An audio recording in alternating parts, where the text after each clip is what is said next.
Buenos días, buenas tardes para todos, según el país desde donde nos estén escuchando. Mi nombre es Claudia Coviella, pertenezco al equipo de EADIC Madrid. Bienvenidos a esta masterclass de hoy. Pues gracias por asistir a esta masterclass de hoy.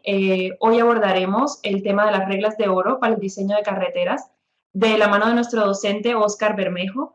Quiero comentar que esta masterclass de hoy patrocina nuestro máster en diseño, construcción y mantenimiento de carreteras. Antes de iniciar, para los que no nos conozcan y quieran saber un poquito sobre nuestro máster y nuestros programas formativos, voy a comentar quiénes somos y qué es EADIC. Somos una escuela abierta de desarrollo en arquitectura y construcción. Estamos especializados en los sectores de la ingeniería, la construcción, industrial, informática, telecomunicaciones, automatización, dirección de proyectos.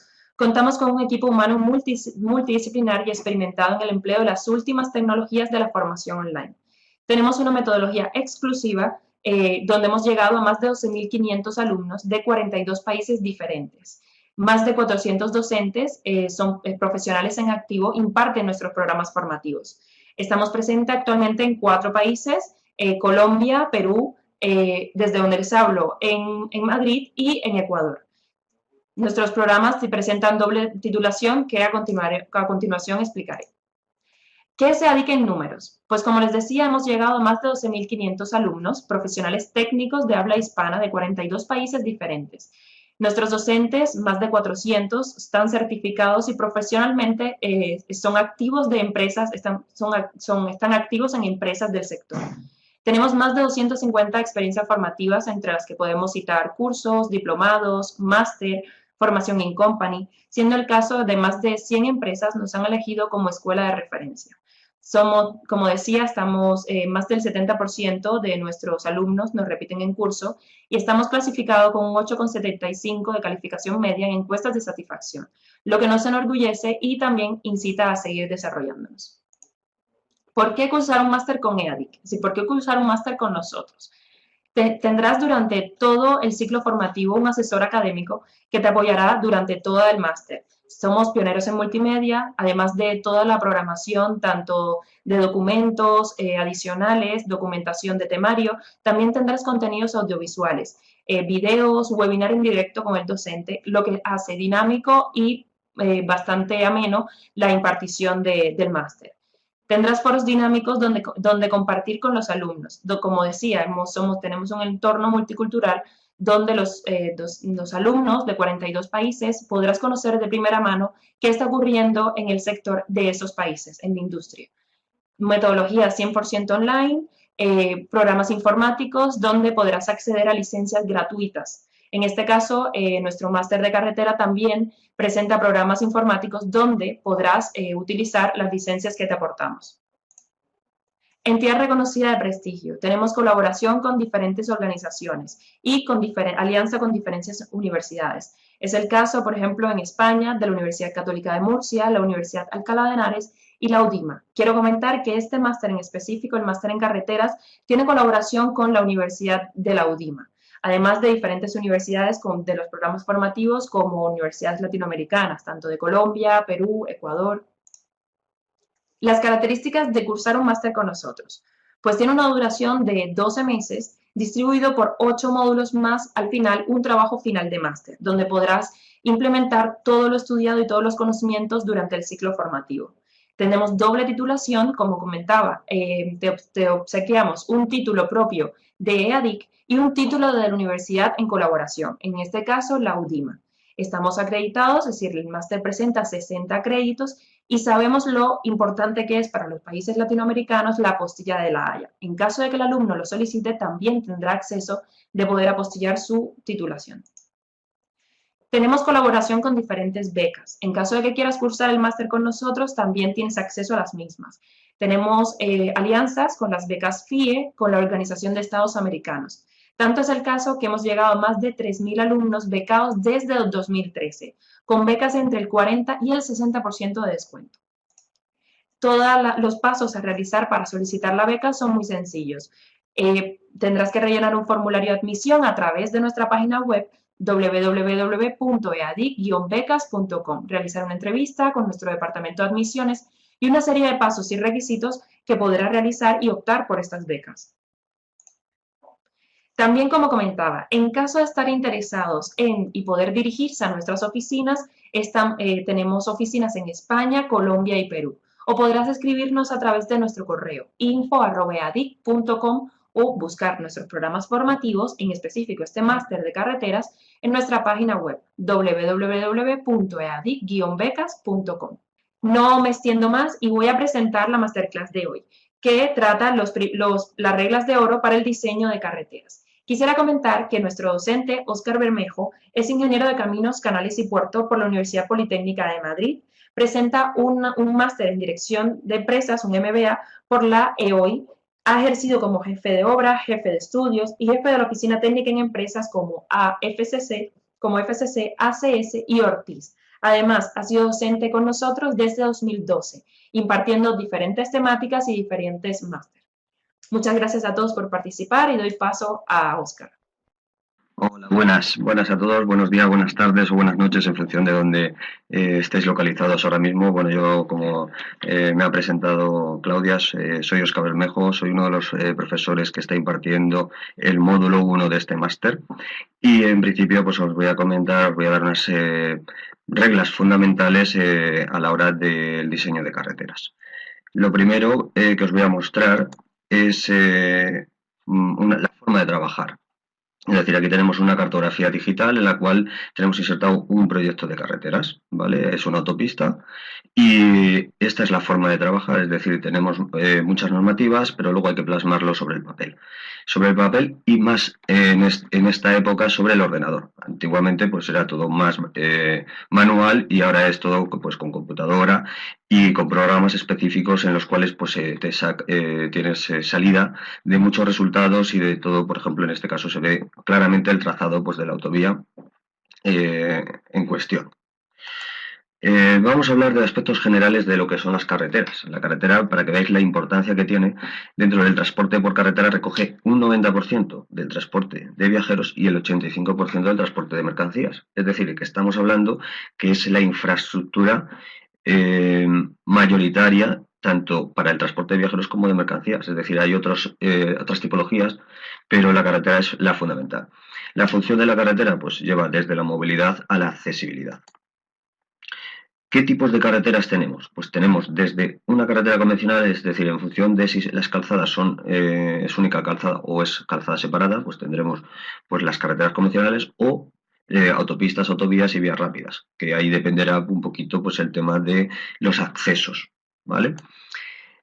Dentro de las zonas de la carretera está tanto el dominio público, la servidumbre y las afecciones, que en función de si es una autovía, una autopista o una vía rápida, pues es una magnitud, y si es una carretera, pues es más pequeña.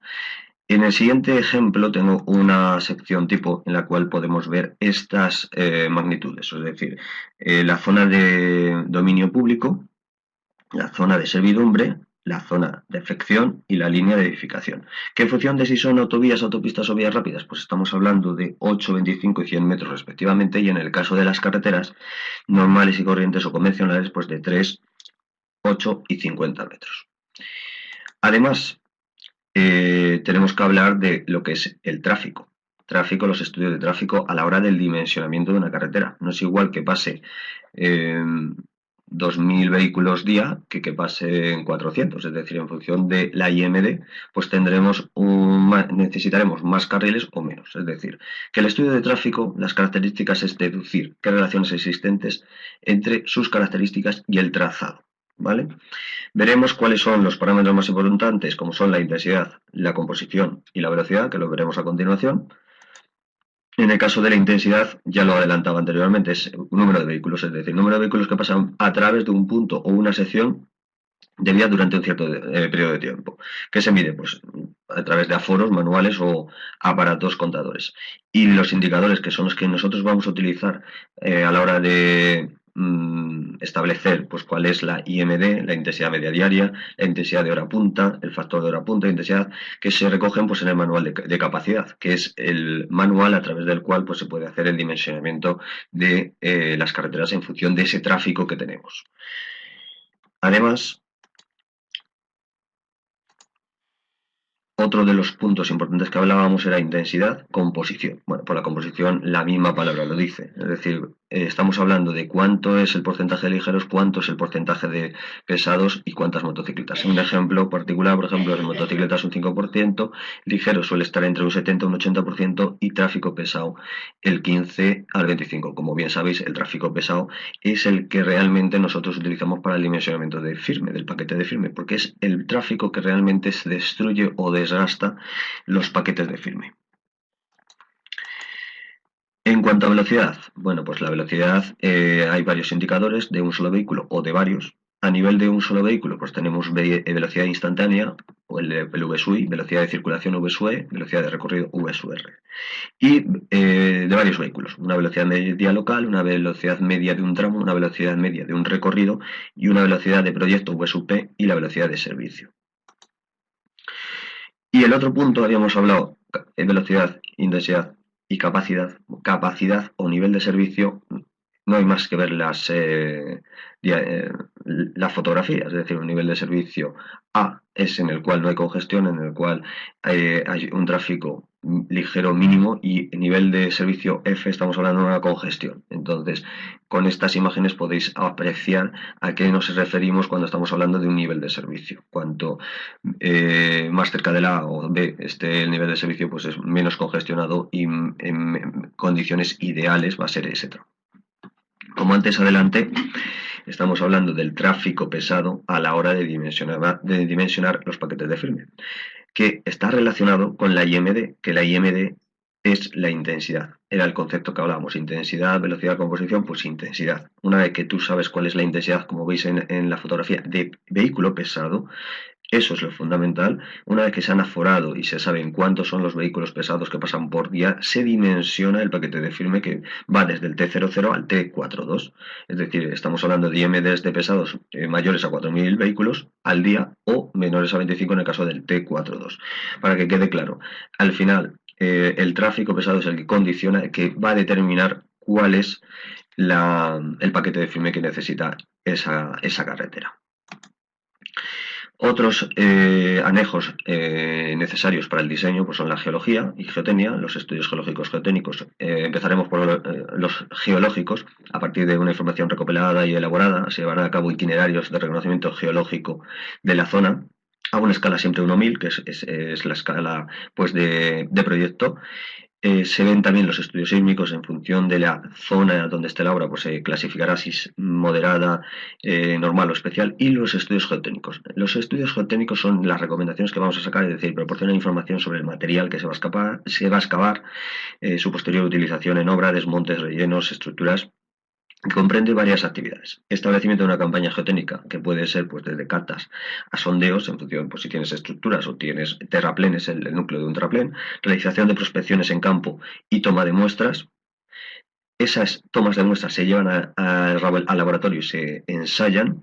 Preparación de documentación y, lo más importante, una redacción de un informe en el cual se incluyan las recomendaciones y conclusiones de esos estudios. Es decir, pues en función del material que me ha salido con su capacidad aportante, etc., pues necesito cimentar a través de una zapata o a través de una cimentación profunda, un sondeo, ahí llegar a esta cota. Esas son las recomendaciones que se obtienen de esos estudios geotécnicos, fundamentales a la hora de la optimización de los proyectos.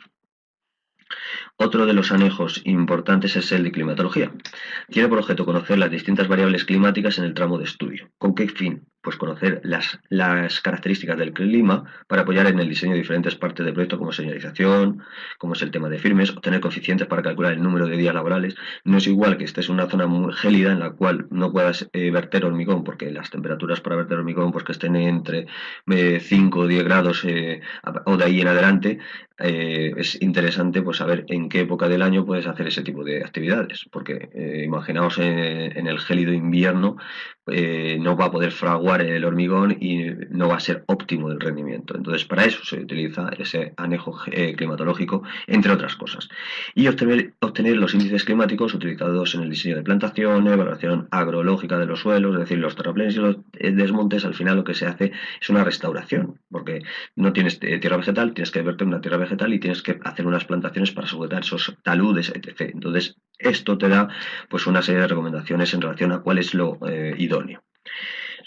Su desarrollo comprenderá el desarrollo de actividades de obtención mediante estudios estadísticos de las principales variables climáticas, clasificación de los índices climáticos y determinación de los días de aprovechamiento, como antes os había comentado, por ejemplo, en el caso particular del vertido de hormigón.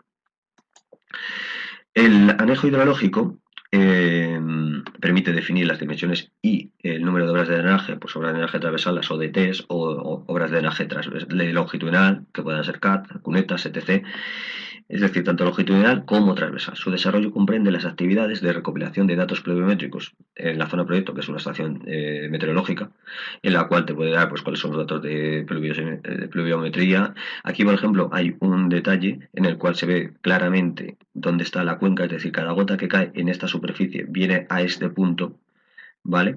Entonces, dentro del estudio de las cuencas existe una división de cuencas, que en este caso está de un color más verdoso, determinación de los tiempos de concentración, precipitaciones máximas diarias utilizadas, intensidad de precipitación, el coeficiente de escorrentía, en función del tipo de terreno, pues tendrá un coeficiente, son tablas lo que hay que aplicar, cálculo del caudal y al final pues la exposición de resultados. ¿Para qué? Para saber al final qué tipo de tubo tengo que meter o tengo que construir en el paso de la autovía. Es decir, cuando yo tengo que desaguar ese agua de esa cuenca que atraviesa una barrera como es una autovía, pues debo colocar o debo construir un tubo.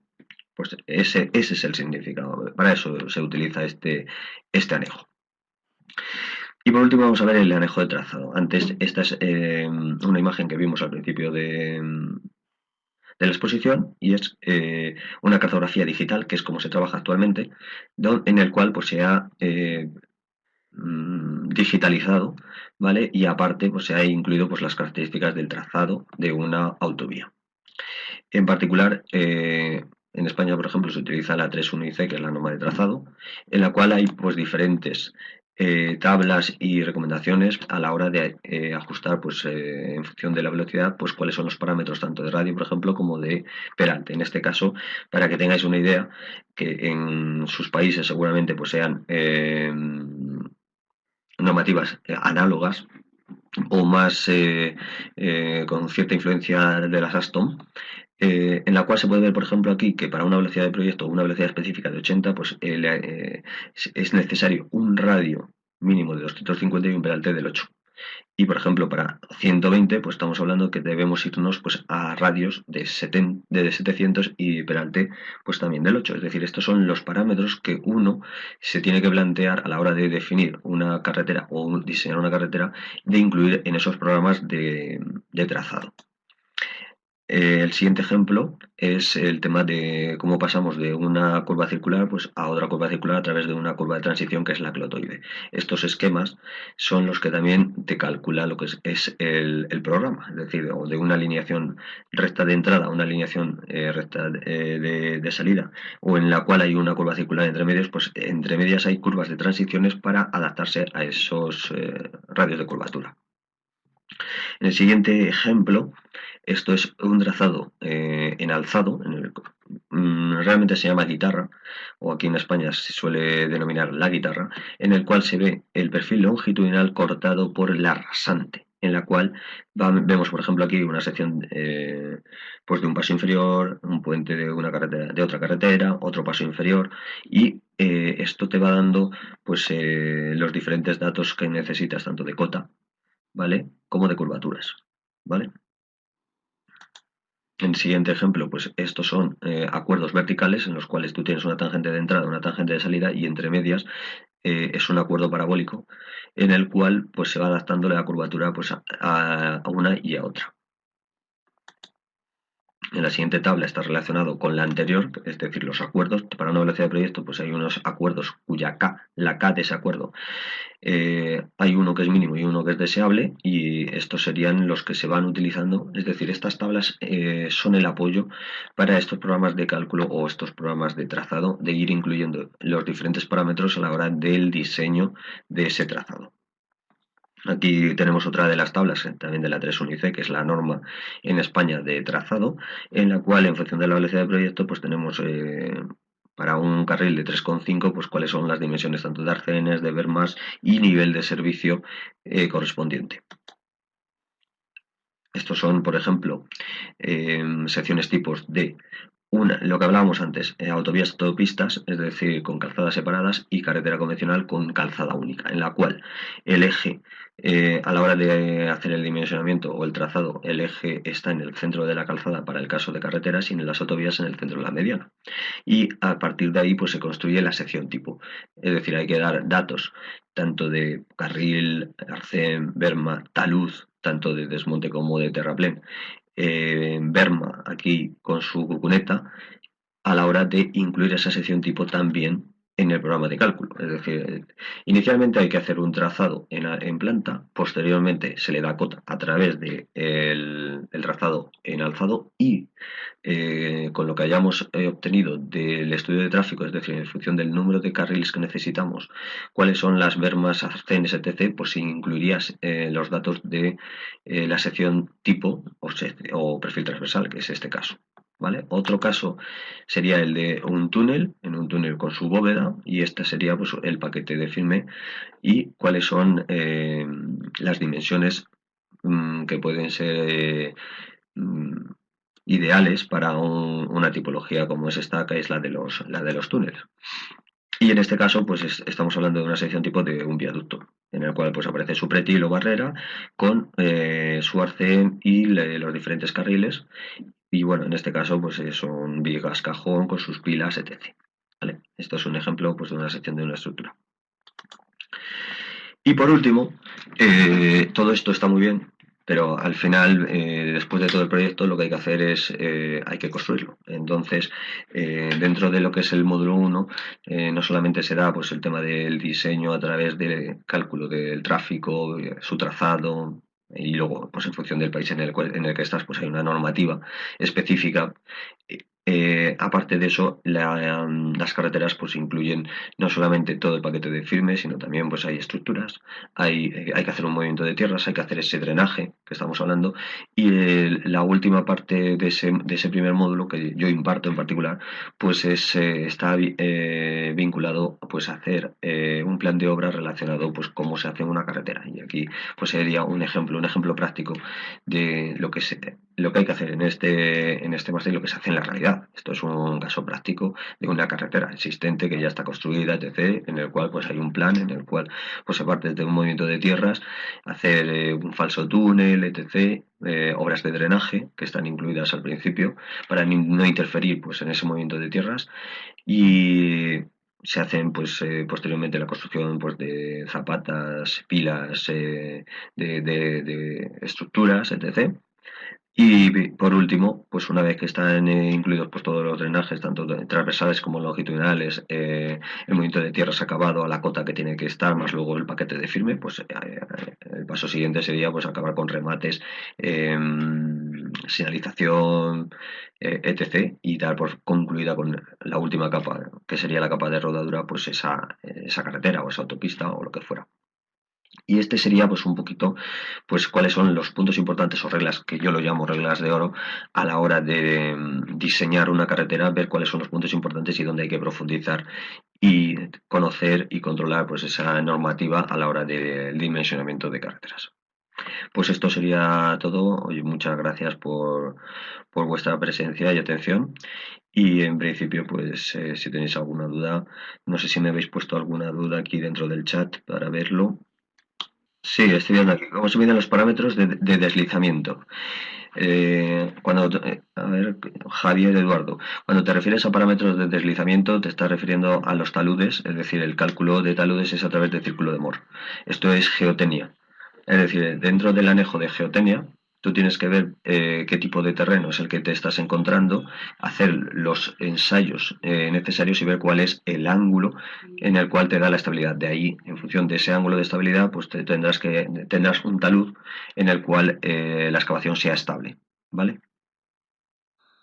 Bueno, sí, exactamente. José Real estaba haciendo la pregunta a la que igual estaba contestando. Estabilidad de taludes, esto es son problemas del suelo, es decir, como es un problema del suelo, hay que hacer un estudio de ese material y en función de ese material, dentro de las recomendaciones que se dan en el anejo geotécnico, habíamos hablado anteriormente que hay conclusiones y recomendaciones. Bueno, pues una vez que hayamos tomado una muestra de ese material, se haya llevado al laboratorio, se haya ensayado a través de Proctor o el ensayo que sea necesario para este tipo de reconocimiento, pues se obtiene un ángulo el cual es estable ese material y es a través del cual hay que hacer pues esa excavación. Es decir, imaginaos que tenéis un talud 2,1 en el cual ese talud es estable. Pero si tú, por ejemplo, en lugar de hacer una excavación 2,1 la haces 2,2, pues estamos hablando que ese talud va a sufrir por ciertos deslizamientos. Entonces, para eso se hacen ese tipo de ensayos y se concluyen pues con recomendaciones a través de círculo de Moore en el cual ves cuál es el ángulo óptimo que estás de cara a la seguridad, como todo en la vida.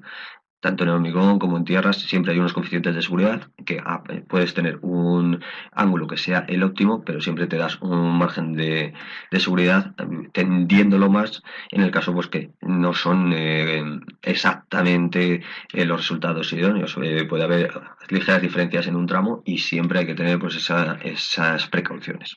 ¿Cómo considerarías un diseño de una carretera de 4 carriles, 2 por sentido, sin incluir sobreanchos? Bueno, al final el tema de los sobreanchos los podemos hablar tanto de cuando tú tienes una curva siempre hay un sobreancho a la hora de que haya una mayor seguridad en las maniobras.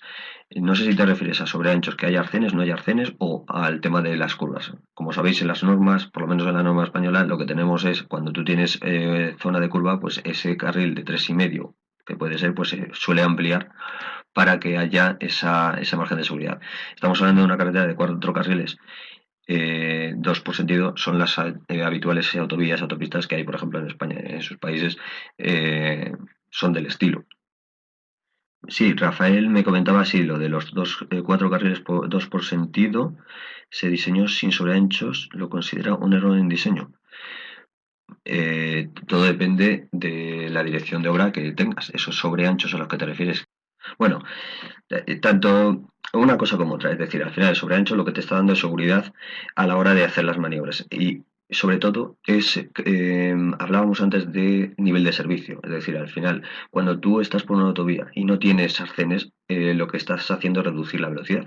Como estás reduciendo la velocidad, estás incrementando el nivel de servicio, es peor. Es decir, hay más congestión porque la gente va más despacio cuando está pensada para una velocidad superior. Entonces, al final, es la dirección de obra la que tiene que dar el ok o el no ok a esa tipología. Es decir, a lo mejor hay ciertos momentos, os voy a poner un caso real, en el cual te tienes que ajustar en una zona urbana y tienes que incluir ahí una carretera, pues una autopista, una autovía, en principio, de dos calzadas separadas por una mediana, en la cual pues hay una franja en la cual no tienes apenas arcén porque está enclausulada en un polígono. Entonces, ahí lo que hay unas indicaciones de reducir velocidad para que haya lo que se dice una seguridad en esa circulación y en principio está aceptado. O sea, aquí en principio se aceptó, la dirección de obra lo aceptó en su momento y esa autovía está en funcionamiento, está además al lado del aeropuerto de Barajas. O sea que espero que con eso te haya quedado claro. A ver, ¿alguna duda más?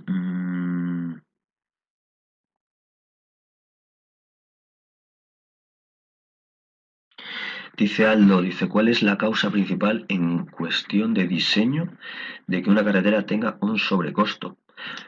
Bueno, al final hay que optimizar a nivel de diseño todo, pero te voy a poner un ejemplo.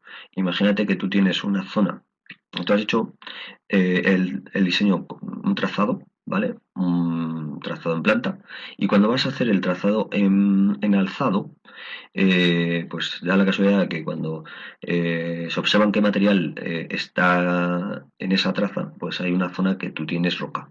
Y da la casualidad que en ese trazado esa zona va en desmonte. Pues oye, una forma, eso, imagínate que no has hecho unas catas o no sabes qué material es o tal, y tú te pones a hacer esa excavación en roca.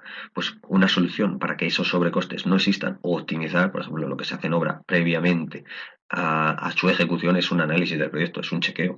Pues una solución puede ser eh, aumentar la cota de esa rasante. Es decir, en lugar donde iba a haber un desmonte, si puedes ajustar un terraplén, es decir, en lugar de excavar, lo que puedas hacer es terraplenar, y otra zona para compensar las tierras, lo que haces es desmontar, pues lo que estás haciendo es un ahorro económico sustancial de ese diseño. O sea, no sé si eso te puede ayudar en ese sentido en la cuestión de diseño que me estás comentando. Pero bueno, eso es a nivel de optimización. Si tú lo que tienes es una autovía que es una AP 120, la velocidad del proyecto es 120, todos los parámetros son de curvas pues relacionadas a 120, no sé si son 700, que ahora no recuerdo en la tabla, 700 metros de radio, etc. Los parámetros son los parámetros, o sea, ahí no puedes escatimar porque eso está relacionado con la seguridad y está relacionado con que vayas a esa velocidad sin que entre en peligro pues, la circulación de los vehículos. Pero sí que hay otros parámetros que puedes ajustar para optimizar el coste y para que no haya esos sobrecostes.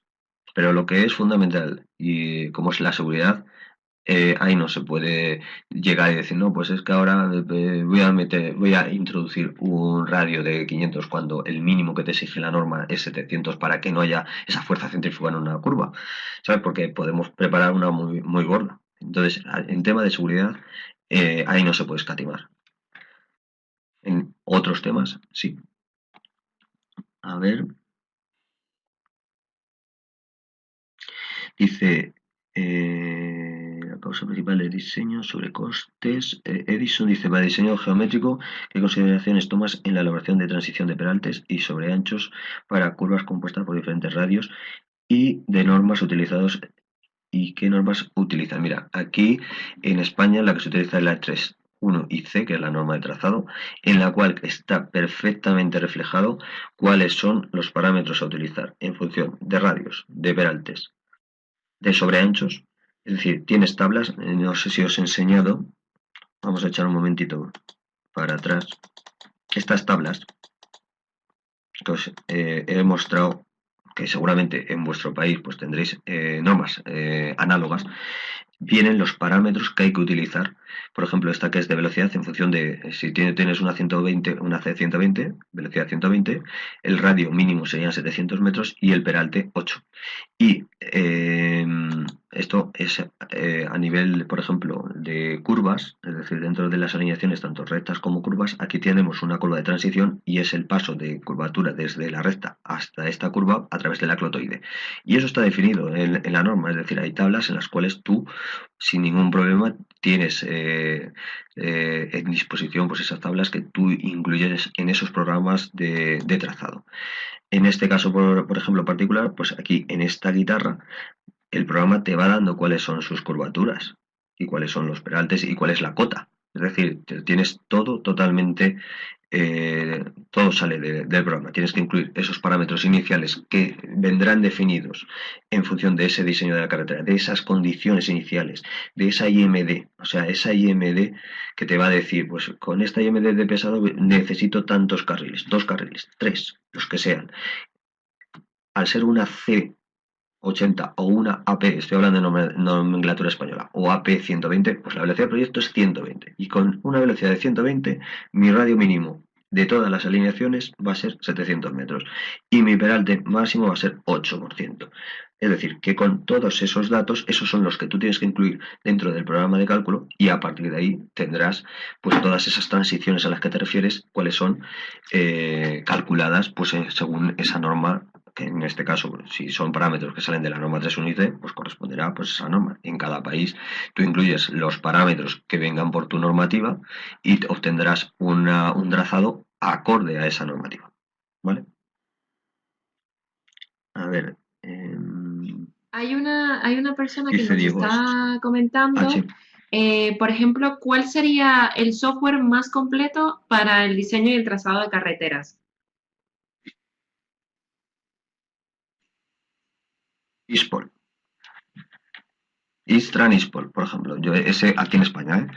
Hay otro que se llama el CLIP, ¿vale? Yo hice el proyecto fin de carrera con el CLIP ¿vale? Y el que utilicé pues en mis primeros años tanto en trazado como en el tema de oficina técnica fue el ISPOL Instran, y es un programa tan amplio que incluyendo, haciendo lo que se dice una buena inclusión de esos parámetros iniciales, puedes tener controlada tanto un proyecto como una obra. Es decir, te da tanto mediciones, tanto puedes ajustar los trazados, puedes hacer modificaciones de trazado. Por ejemplo, esa modificación que os comentaba, si encontráis una zona de roca, subirla a rasante para no hacer esa excavación y por lo tanto no tener ese sobrecoste, pues a ese programa me refiero, con ISPOL Instran.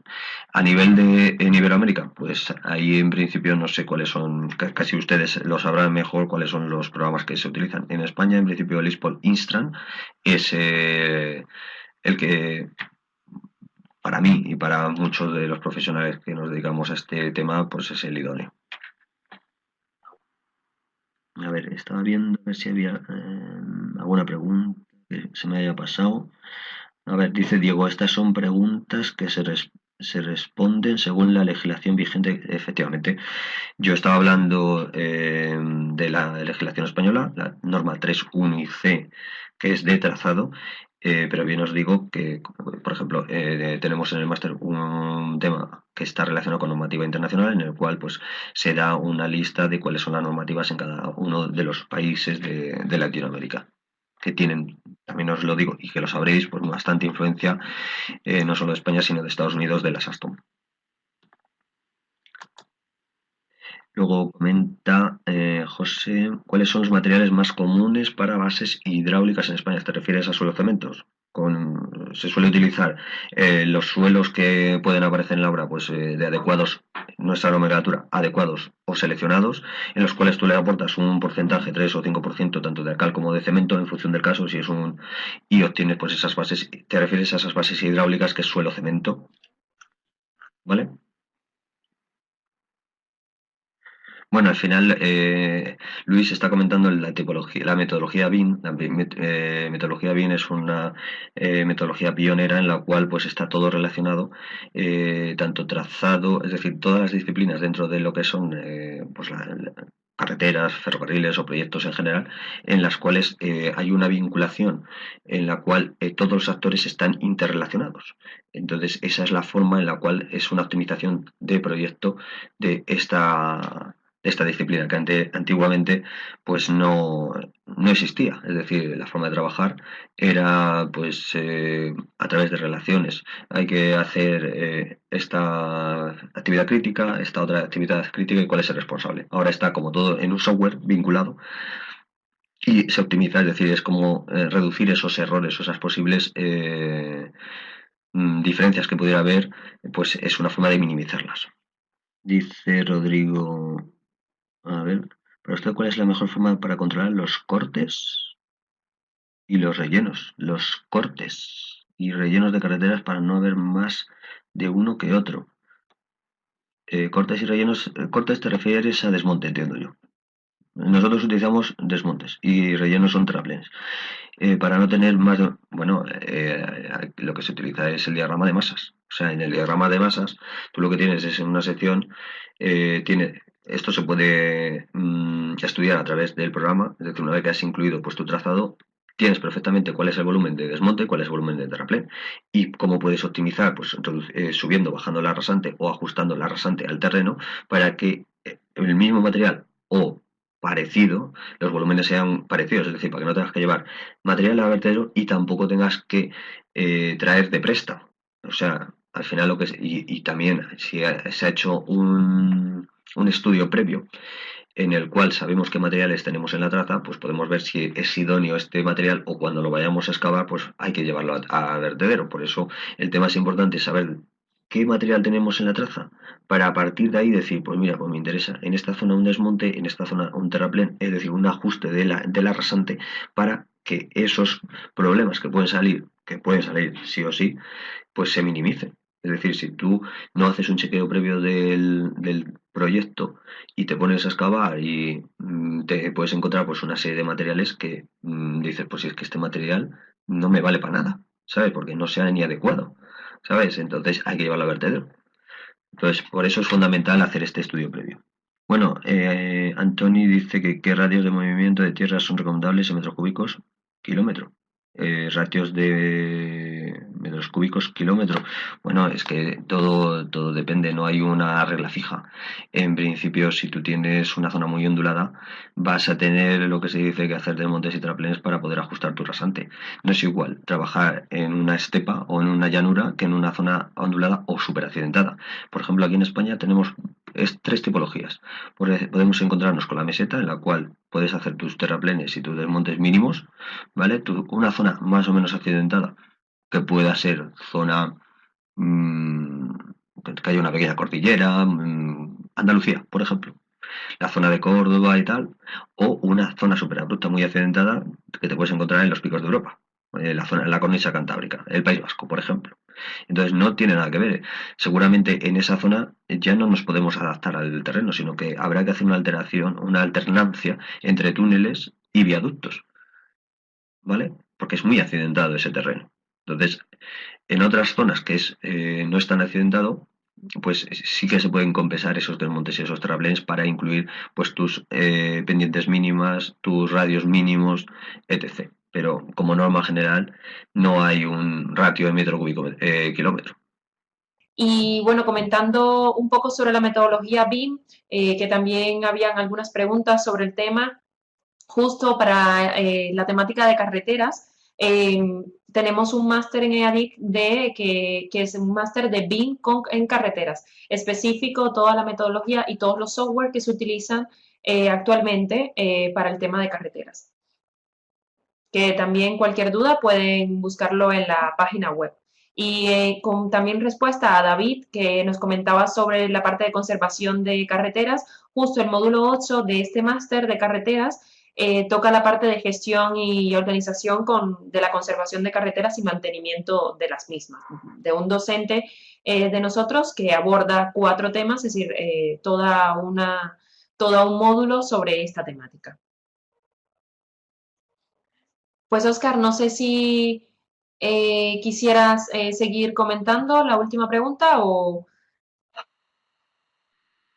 A ver, si ha llegado otra vez, dicen, en cuanto a las normas para el diseño geométrico de intersecciones viales, en Perú la legislación no está muy bien consolidada.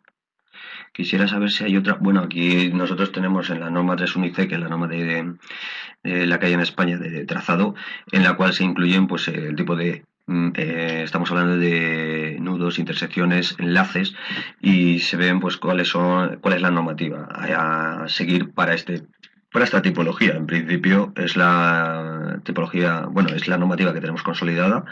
Ha habido revisiones, la del 2016 es la última, y en la cual pues se puede hacer pues un diseño de nudos, tanto enlaces como intersecciones, pues en función de esta norma sin ningún problema. Es decir, no es como me comentas que en Perú pues no está muy bien consolidada. Aquí en principio es la que se lleva sin ningún problema.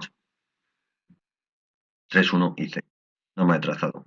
No obstante, si queréis verla, si entráis en Ministerio de Fomento, dentro del Ministerio de Fomento de España, en normativas, podéis ver las normativas que hay a nivel nacional, pues de todas las disciplinas. O sea, ahí está abierto, es decir, no hay que poner ninguna clave, ninguna historia, ¿vale?